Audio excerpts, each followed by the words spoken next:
In recent years, the NBA has kind of broadened and been more global, so it made more sense to have NBA EuroLeague teams as a part of the product.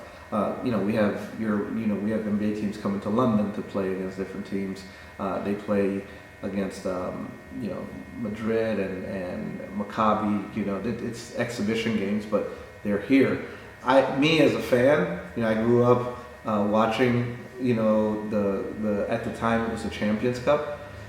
So I knew how important a EuroLeague team is to people from over here, and I've always pushed for that. So I was really happy when that partnership actually happened last year.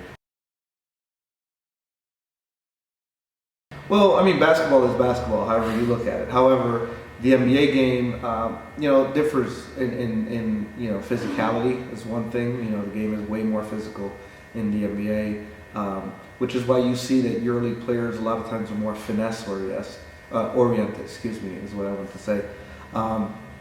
But beyond that, the NBA is a game about stars, whereas the EuroLeague game is more about team. And so, trying to differentiate that and trying to create that separation between the two sets of teams is important to us from a true simulation standpoint. So we've been working, really hard at trying to drive our players, their abilities, and their tendencies to reflect what you see in the EuroLeague as separate from what you see when you're playing an NBA.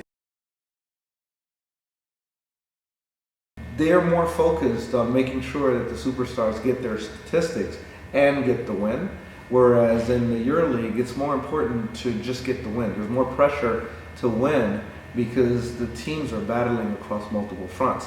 The superstar may be the best player, but he doesn't necessarily show up as the guy that leads them in scoring every single time because it's more of a team concept.